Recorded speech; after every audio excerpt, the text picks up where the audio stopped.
नमस्कार, मैं हूं प्रशांत और आज स्पॉटलाइट पर है दीपिका पादुकोण, क्योंकि उन्होंने जिन गहराइयों में छलांग लगाई है, उसकी अभिनय की गहराइयों में छलांग लगाई है। इनफैक्ट उसकी तारीफ हर जगह हो रही है, सिर्फ देश में नहीं विदेश में भी। तो पहले तो बहुत बहुत शुक्रिया बात करने के लिए। Thank you. और जो सवाल सबसे पहले मेरे जहन में आता है वो यही आता है कि अगर मैं कहूं, अक्सर लोग पूछ रहे होंगे कि कैसा लग रहा है आपको, बट कैसा लग रहा है पूछना बेकार है क्योंकि अच्छा ही लगेगा। तो मैं ये पूछूंगा कि इससे पहले इतनी तारीफ अगर आप कंपेयर करना चाहें किस फिल्म के साथ कभी मिली है? कभी नहीं। नहीं। दिस वॉल्यूम और जिस तरह से लोग इस परफॉर्मेंस को लेकर रिएक्ट कर रहे हैं, अगर कंपेयर करना हो तो शायद पीकू, तमाशा और कॉकटेल। बट फिर भी लोग कह रहे हैं कि उसमें तो मतलब, पर वो अलग ही था। ये इस फिल्म के अंदर जो कॉम्प्लेक्सिटीज़ है इस कैरेक्टर का, जो लेयर्स हैं, वो कभी मुझे करने का मौका ही नहीं मिला था। थोड़ा बहुत मिला पीकू में, थोड़ा बहुत मिला तमाशा में, थोड़ा बहुत मिला कॉकटेल में, बट एक पूरी फिल्म के अंदर इतने सारे लेयर्स, इतना सारा डेप्थ मुझे कभी मौका ही नहीं मिला था। And at the same time मैंने कभी एंटिसिपेट नहीं किया था कि ऐसे रिएक्ट लोग करेंगे। कि फिल्म अच्छी होगी, लोगों को अच्छा लगेगा, कैरेक्टर्स अच्छे लगेंगे, परफॉर्मेंस थोड़ा बहुत अच्छा लगेगा, उतना तक मैंने एक्सपेक्ट किया था। पर कि लोग कहेंगे कि ये मेरा करियर का सबसे बेस्ट परफॉर्मेंस है, और जिस तरह के एडजेक्टिव्स यूज कर रहे हैं, और जैसे आपने कहा विदेश में भी चर्चा हो रही है, ये मैंने कभी एक्सपेक्ट नहीं किया था। मैं अभी बाहर बैठ के सोशल मीडिया देख रहा था, तो आपने भी डाला है उसके बारे में कि जो तारीफ हो रही है।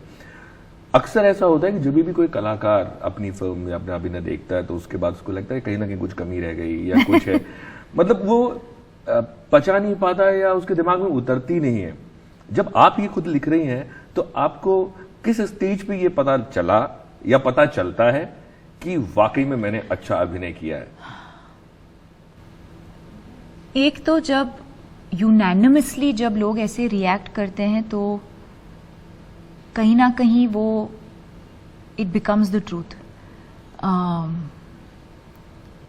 क्योंकि इस तरह से यूनैनिमसली शायद एक ही बार हुआ है, वो पीकू में। And this volume but more than anything else. आपकी फिल्में जब भी रिलीज होती है, कहीं मैंने बुराई तो नहीं सुनी आपके। नहीं, I am talking about the volume. जितना मतलब हमेशा लोगों ने तारीफ की है, या ऑलमोस्ट एटलीस्ट डेफिनेटली कॉकटेल से लेकर आज तक लोगों ने हमेशा तारीफ ही की है। But this decibel, this volume, this I have never experienced.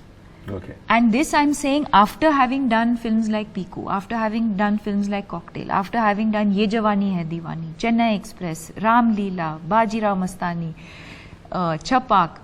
तो ऐसे फिल्मों के बाद भी आज अगर मुझे ऐसे लग रहा है कि ऐसे तो कभी किसी ने कभी रिएक्ट नहीं किया है, दैट इज। आप सरप्राइज्ड है?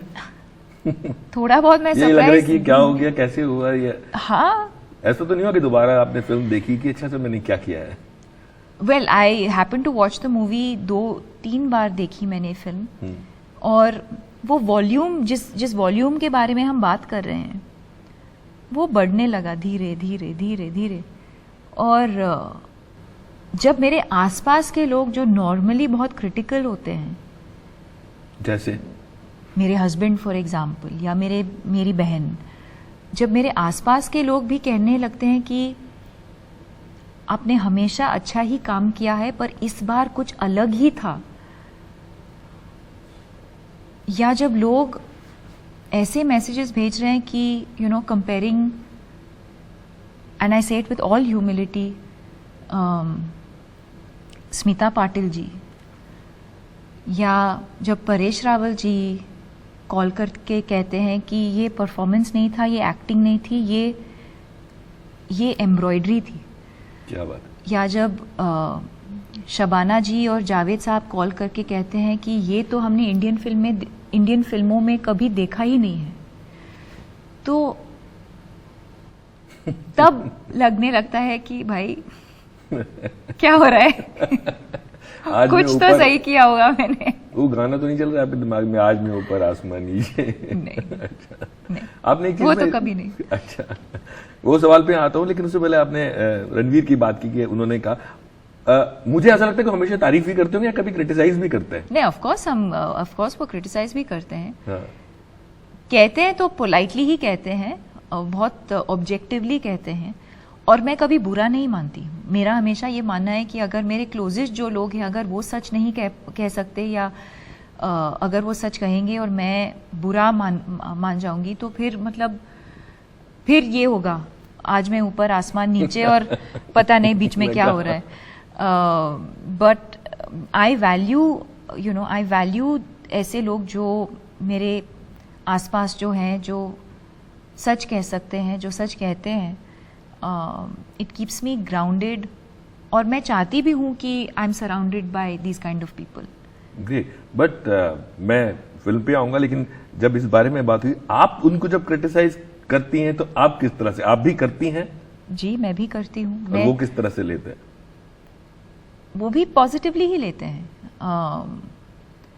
आई थिंक क्रिटिसिज्म में what is important is how you communicate। ज्यादातर लोग इसलिए बुरा मान जाते हैं बिकॉज जो आप कहना चाहते थे आपने बहुत एक हार्श तरीके से शायद कहा हो, या सेंटेंस आपने शायद ठीक से शायद फ्रेम नहीं किया हो। बट अगर आप first of all if you understand the intention, if the intention is coming from सच्चाई के साथ, अगर आप किसी को जेन्युइनली आप केयर करते हो और आप दिल से बता रहे हो किसी को, और थोड़ा सोच समझ के आप किसी को बिठा के अच्छे माहौल में समझा के आप अगर आप कहते हैं, तो चांसेस कम है कि वो बुरा माने। कोई भी बुरा मान जाए तो कोई भरोसा नहीं है वैसे तो। लेकिन और इसके बावजूद भी अगर लोगों को बुरा लगे तो फिर मतलब सी आई ऑलवेज फील कि मुझे मेरा काम करना चाहिए as a sister, as a daughter, as a spouse. I should do my bit. मुझे कभी ऐसे नहीं लगना चाहिए कि मुझे एक मौका था सच कहने का और मैंने नहीं कहा, और मैं तो सबसे करीब हूं इन लोगों से और मैंने नहीं कहा कुछ। तो that, so them feeling bad is also secondary. what will be worse is if I never said it at all। लेकिन मैं फिल्म देख रहा था, मैं आपको बताऊं, मैं अक्सर जब भी लोग एक्टर के सामने बैठते हैं, इंटरव्यू करते हैं, तो तारीफ ही करते हैं। बट मैं बहुत तारीफ सोशल मीडिया पे देख चुका था, सुन चुका था, और अक्सर ऐसा होता है कि जब आप बहुत सारी तारीफ देख लेते हैं तो आपकी एक्सपेक्टेशंस बहुत हाई हो जाती है और फिर फिल्म आपको थोड़ा सा नीचे लगती है। मैंने देखी फिल्म और मैं पूरी फिल्म में टेंस था। और मेरे ख्याल में कहीं ना कहीं वो उसका जो योगदान वो आपका था फिल्म में, बिकॉज योर कैरेक्टर पूरी फिल्म में जिस तरह से लेके जाते हैं आप, और साथ में सबसे बड़ी बात ये थी कि हर कैरेक्टर के साथ हम घूमते हैं जी, और हम उनको बुरा नहीं कहते जब एंड में फिल्म निकल के आती है। तो मेरा जो सवाल जहन में आ रहा था कि हर एक शॉट के बाद और शॉट से पहले आपके जहन में क्या चल रहा था, या आप कैसे बिहेव कर रही थी? हम तो हंस रहे थे, जोक्स क्रैक कर रहे थे। कुछ ऑन फ्यू डेज ऐसे नहीं हुआ, जैसे जब मैं नसीर सर के साथ मैं सीन में थी, या रजत सर के साथ जब मेरा एक सीन था, तो क्योंकि वो अलग लेवल का ही एक, I had to dig very very deep. Not to say that this film was easy, the whole film has been emotionally difficult in that sense, but Shakun भी बहुत लंबे टाइम के लिए सीरियस नहीं रह सकते, एंड आई थिंक उनका वो एक एस्केप था कि चलो हम काम तो हम सीरियस ही कर रहे हैं या इंटेंस ही कर रहे हैं, बट नॉट नेसेसरी कि जो हम रिस्पाइट कहते हैं जी, एक 5-10 मिनट के लिए आप बाहर निकलो, कुछ हंसी मजाक, कुछ और चीज़ों के बारे में बात करो, remove your mind from this and then go back into it. और मेरे पिताजी हमेशा ये कहते थे कि जब भी अगर आप किसी एक सीन में हो और आप अटक जाते हो, तो आप निकल जाओ वहाँ से 5-10 मिनट के लिए, या even otherwise, even if you are enjoying yourself, remove yourself from that situation, go do something else completely different. फिर क्योंकि जब आप वापस फिर जब आप आते हो एक फ्रेश पर्सपेक्टिव के साथ आते हो, फ्रेशनेस के साथ आते हो, नहीं तो वरना वही चीज़ हम करने लगते हैं। मानना पड़ेगा आपके पिताजी मतलब स्पोर्ट्स पर्सन होके एक्टिंग के बारे में आपको नहीं, इन्होंने ये एडवाइस दिया था, not just for acting but anything in life. इसलिए आज जैसे हम इंटरव्यूज भी कर रहे हैं, हर 2-3 इंटरव्यू के बाद मैं बाहर जाती हूँ, मैं कॉफ़ी चाय पी के आती हूँ, मैं थोड़ा घूम के आती हूँ, so that you just come back with that fresh perspective. जब मैं मीटिंग्स करती हूँ मैं सेम चीज़ अप्लाई करती हूँ। So I applied to acting also, but I applied to different aspects of my life as well. आपने कहा ऐसा पहली बार हुआ है, मतलब जिस तरह का किरदार आपने किया है। मैं जब भी आपके बारे में आंख बंद करके सोचता हूँ तो मुझे दीपिका की पद्मावत, दीपिका की बाजीराव मस्तानी, रामलीला, वो सब लार्जर देन लाइफ सिनेमा मेरे जहन में है। शायद मेरे ख्याल में जितने भी ऑडियंस होंगे उनके जहन में सबसे पहले वही आता होगा। उसके बाद क्या होता है, मुझे ऐसा लगता है पर्सनली, आप मुझे करेक्ट कीजिए अगर मैं गलत हूं, उस तरह का सिनेमा करने के बाद आप खुद भी एक लार्जर देन लाइफ शायद फील करने लगते हो और जो ऑडियंस है उसकी भी उम्मीदें ऐसी बढ़ जाती हैं जब अगर फिल्म हिट हो जाती है तो, कि अब ये कुछ और लेवल पे पहुंच गए। उसके बाद रियलिस्टिक सिनेमा करना, मे बी छपाक या फिर ये कितना मुश्किल है, या अपने आप को समझाना कितना मुश्किल है, या फिर कहीं जहन में ये आता है कि मैं इस लेवल पे अभी आ गई हूँ, ये कैलिबर की फिल्म्स मैंने की हैं तो अब मैं ऐसा करूंगी, तो कुछ ऐसा चलता है सर? बिल्कुल नहीं, क्योंकि उन फिल्मों में भी जो रिक्वायरमेंट, जो उन फिल्मों के जो रिक्वायरमेंट्स होते हैं, परफॉर्मेंस, लेवल ऑफ परफॉर्मेंस, सच्चाई, वल्नरेबिलिटी, वो उन फिल्मों में भी सेम ही चीज़ है और इन फिल्मों में भी सेम ही चीज़ है। It's just the world is different. But क्या मुझे मेहनत करनी पड़ेगी, क्या मुझे सच्चाई के साथ करना पड़ेगा, क्या मुझे वल्नरेबल होना पड़ेगा, क्या मुझे कोस्टार्स के साथ कनेक्ट करना होगा at a very honest level, all of those things are the same.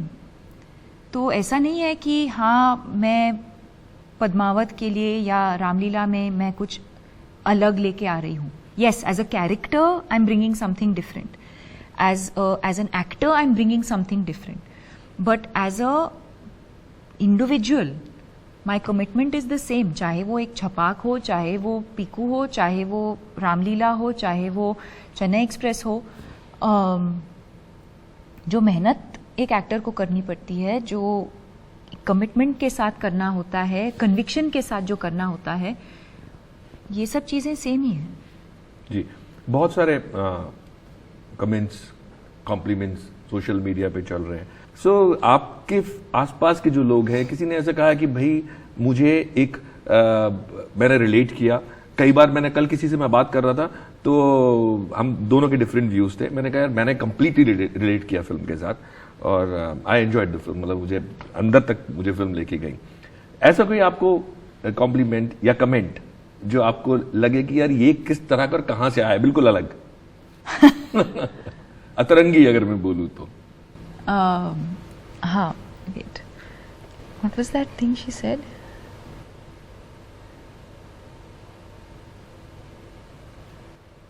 Yeah, I think एक रिव्यू हम सब ने देखा और उसने कहा कि मुझे ये पिक्चर समझ में नहीं आई कि क्या मतलब था इसका, ये सब।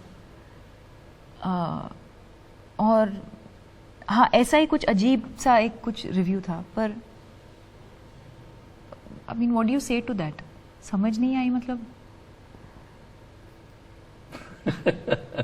आई mean I don't know how to react to that. या तो आप बट इफेक्ट करती हैं ऐसी चीजें, असर करती? नहीं, बिल्कुल नहीं। मतलब इट मेक्स मी थिंक कि नो, इट्स लाइक ठीक है, चलो ऐसे भी लोग होते हैं जी, जिनको समझ नहीं आई या कुछ और एक्सपेक्ट कर रहे थे, पता नहीं क्या। अगर मैं आपसे पूछूं कि जो सोशल मीडिया पे जो भी चलता है वो कितना पैमाना उसका ठीक होता है कि आप किसी फिल्म को जज कर सकें? बिकॉज अक्सर कई बार ये होता है कि आप पढ़ के जाते हैं फिर पिक्चर कुछ और निकलती है। सो आपको लगता है कहीं ना कहीं फिल्म के लिए ये चीज खतरनाक भी है कि बहुत ज्यादा तारीफ कर दी तो भी प्रॉब्लम है, और अगर उल्टा सीधा लिख दिया फिल्म अच्छी निकली तो भी प्रॉब्लम है। Social media is a problem anyway, not just when it comes to films. Yeah. I think social media has its advantages and disadvantages.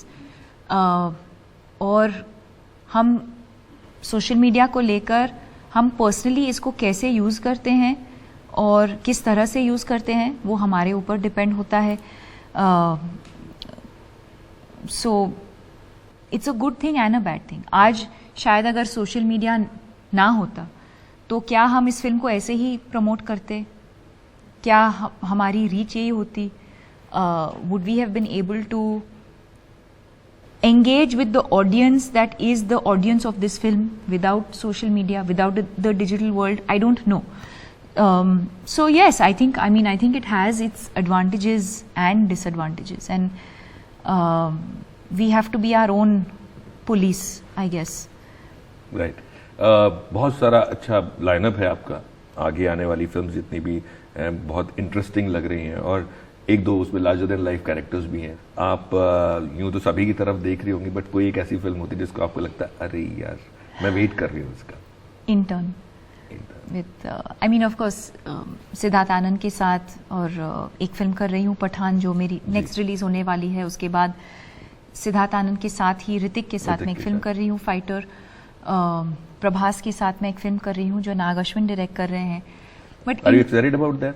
या और वो भी एक बहुत ही यूनिक डायरेक्टर है, यूनिक कहानी है, और इंडियन सिनेमा में ऐसी पिक्चर कभी बनी नहीं है। तो वो बहुत ही एक्साइटिंग होगा। वो अलग ही है, VFX हैवी, वो बहुत ही अलग किस्म की फिल्म है। और दूसरी है इंटर्न जिसको लेकर मैं बहुत मैंने देखी है जो मैं I am very excited about that as well, क्योंकि एक तो अमित जी और मैं पीकू के बाद इसमें हम काम करने जाएंगे, और जो एक करंट जो हो रहा है हमारे देश में, जहाँ पे ओल्ड वर्ल्ड या ओल्ड थॉट्स, आइडियोलॉजीज, हमारे माँ बाप के जनरेशन के जो सोच विचार थे, और न्यू जनरेशन जो है, एक स्टार्टअप कल्चर जो है, उनके जो थॉट्स, आइडियोलॉजीज, काम करने का तरीका जो है बहुत ही अलग है।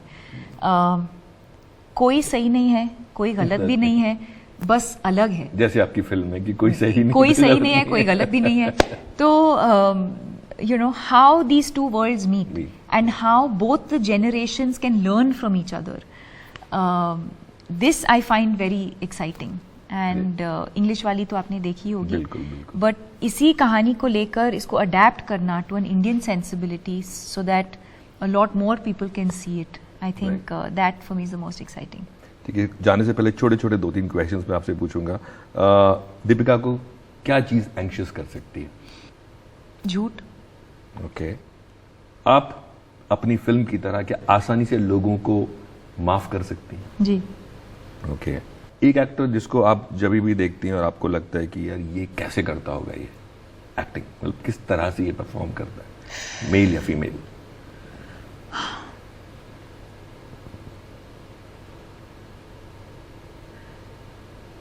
सच कहूं तो I don't have one actor जिसका परफॉर्मेंस हर बार मैं देख के मैं कहती हूँ कि वाह यार कि उसने ऐसे कैसे किया।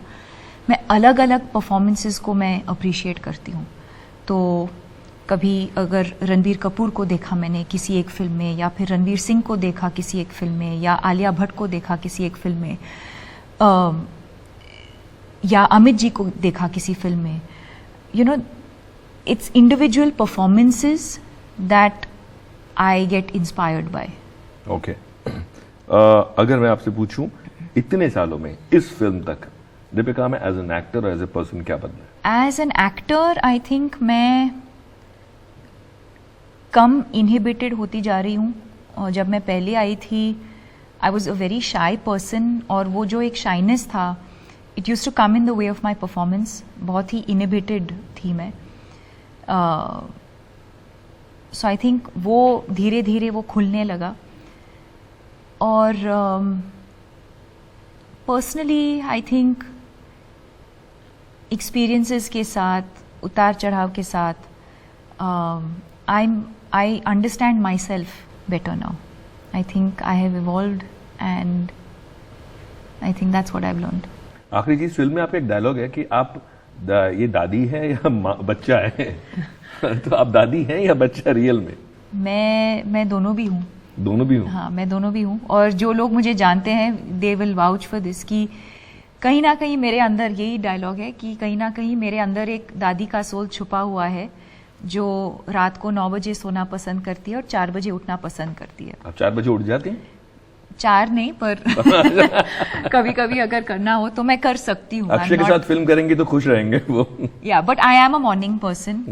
Again the athlete in me comes in here. तो मैं अपनी लाइफ बहुत एक रेजिमेंटेड और डिसिप्लिन तरीके से मैं जीती हूँ. तो I prefer waking up in the morning, workout, फिर काम पे जाना. कभी कभी होता नहीं है because of our schedules, but I prefer that kind of discipline. तो या बच्चा कहाँ निकलता है? बच्चा जब मैं अपने दोस्तों के साथ मैं हूँ, या अगर आप इस फिल्म के किसी भी को स्टार को पूछेंगे या शकुन को पूछेंगे, मेरे अंदर एक बच्चा भी है that is extremely naughty, extremely clumsy.